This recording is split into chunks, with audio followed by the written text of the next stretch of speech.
Hey guys, welcome to this week's video. Today I'm back on the project farm, and this is the spot where I came in about 3 weeks ago now, and I rented that tractor and made this food plot. And I just wanted to give you guys a little update. I know I need to get better at updating you on the work that we've done. So I just wanted to show you guys how the plot's coming along.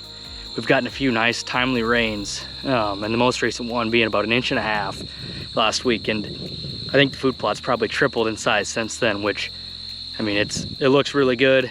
My one concern, I probably overseeded a little bit too much in some of the spots. So a lot of the brassicas are gonna choke each other out. But you know, it kind of looks like a carpet in here right now, which is awesome. And the deer have actually found some of the brassicas and have came in here and started eating on this a little bit. But just to refresh, like I said, I planted this about August 10th, and I came in here and planted monster buck overcast, and then I threw in a few annual clovers as well. I figured the clovers probably won't come in much this fall, but next spring, hopefully this is the lush clover plot, and I can just continue to keep mowing this. And then after that, you know, next August, I'll probably come in again and till up a little spot for the brassicas. But for the first year in this spot, which was pasture before this, it's just beautiful, and I'm really impressed. The seed did its job, everything worked out the way it's supposed to, and you know, like I said, we've had timely rains and good weather, which is a good recipe for growing a good food plot. But today I have a few other projects I want to do, but like I said, right away just wanted to show you guys the food plot, and then I'm going to put in a scrape post and brush in a blind. That way we're all good to go for this fall.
I just got the scrape post in, and this is a super easy way to funnel deer if you're hunting a bigger food plot where, you know, there's no tree lines, nothing like that, to actually naturally funnel the deer.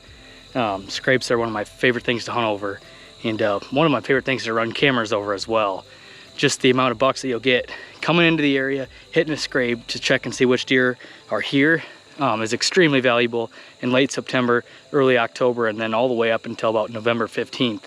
And then deer kind of abandon them after that. But these scrapes are an unbelievable early season tool for, like I said, capturing inventory and then hunting over them. They are just a blast. You get to see some cool deer behavior where they're just ripping these things apart.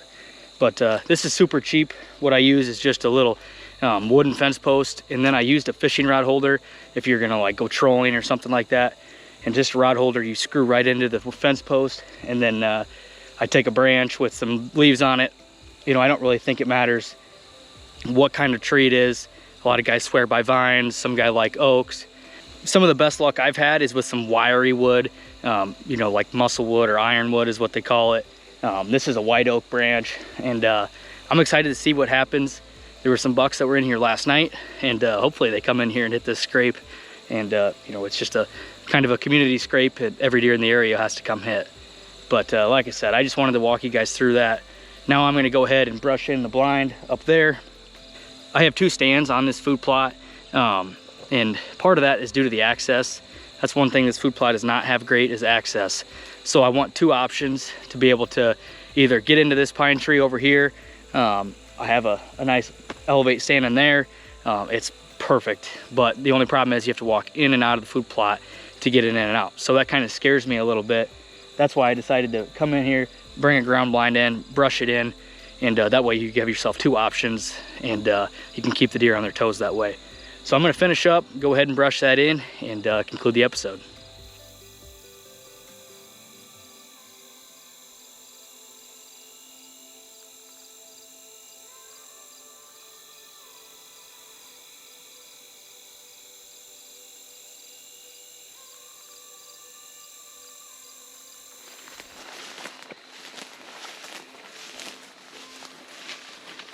Well, the seat is in the ground, the scrape post is in the ground, the blind is brushed in, and now all we can do is wait, and hopefully we have something good showing up on camera. But this blind is just in an ideal situation. One of the quickest things you can do to ruin a food plot is spook deer when you're coming in and out. And that blind is so perfect because you can slip in, you're in the shadows, nothing will ever see you. And when the evening's over, there's deer in the field, you can just slip out the back, and your access trail is right there. You can walk out undetected, no wind, no sight, nothing. So I think this is gonna be our most successful spot on this food plot. I still like hunting out of a tree stand, but sometimes when you can have these blinds tucked away when it's foolproof, it's hard not to go with that route. So I'm able to shoot 30 yards that way to that corner, 15 yards to the scrape tree, and about 45 yards across. So hopefully we're not having to shoot that far across.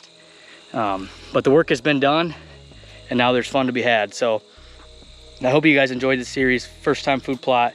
This is pretty much gonna wrap it up, other than the fact of being able to, you know, reap the rewards of the hard work we put in and actually enjoy the hunt this fall. But this week I'm going to Kentucky for my first hunt of the year. It opens the first Saturday in September, and this year that falls on the 7th. So I'll be coming at you guys with some live hunts finally. Feels like it's been forever, but I'm looking forward to it, and looking forward to this season.